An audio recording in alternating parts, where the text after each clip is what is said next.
Shortly after the attack on Pearl Harbor in December 1941, a dentist by the name of Lytle S. Adams proposed the use of bat bombs as a retaliatory attack against Japan. His idea stemmed from one remarkable ability of bats, which is they can fly while carrying their newborn pups, with a single pup weighing anywhere from 20 to 40% of its mother's own body weight. Now, according to Adams, this unique ability could be weaponized by attaching miniature timed incendiary devices to the bats. They could then be released over Japanese cities, and once they had settled inside homes and buildings, the devices would activate, causing widespread fires and destruction. He sent an official proposal to President Franklin D. Roosevelt in January of 1942. After reviewing the proposal, Roosevelt's immediate reaction was one of curiosity. He was genuinely intrigued by this idea, so the proposal was forwarded to military and scientific teams, where deeper research was conducted into Adams's observations.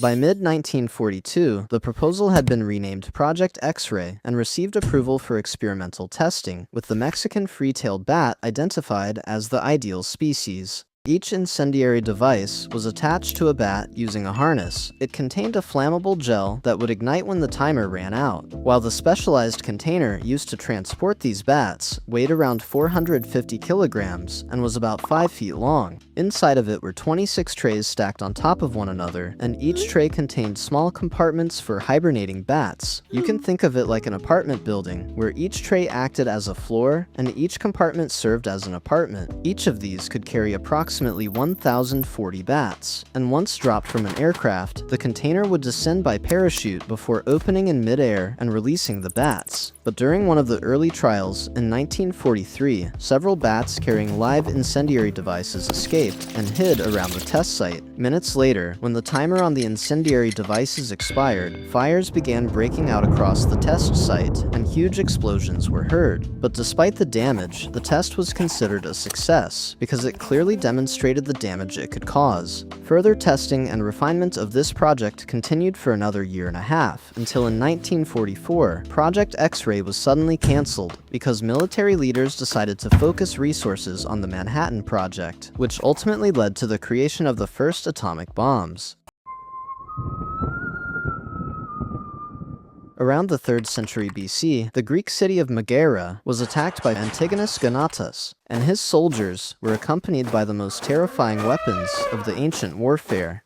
The defenders knew that if those elephants broke through the city's defenses, things could get very ugly, and in a state of desperation, they tried something they had no idea would work.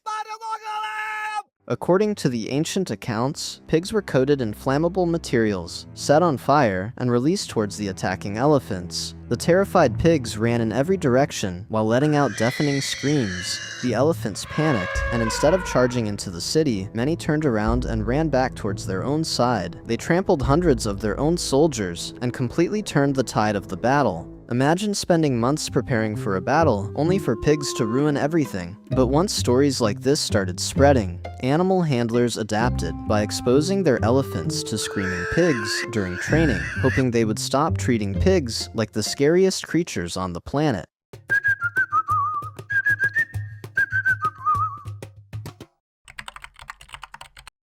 During World War II, the idea of a guided missile was unheard of. Bombs were simply dropped from the aircraft, with little control over where they landed. But at the time, an American psychologist by the name of Burrus Frederick Skinner claimed he had found a way to make guided missiles by using pigeons. He had been studying something called operant conditioning for more than a decade. It was the idea that an animal's behavior could be shaped through reinforcement, that is, rewarding it with food whenever it performed the desired action. And to test this, Skinner built a device known as the Skinner box. Inside this box, a pigeon was presented with a target, and whenever it pecked the correct target, a small food dispenser released a pellet as a reward. After repeating this process hundreds of times, the pigeon learned exactly which target to peck, and it could do so with remarkable consistency. Looking at this, Skinner was beginning to believe that if a pigeon was shown the image of an enemy ship on a small screen, it could be trained to continuously peck at the ship. Whenever the ship drifted away from the center, the pigeon would instinctively peck towards it.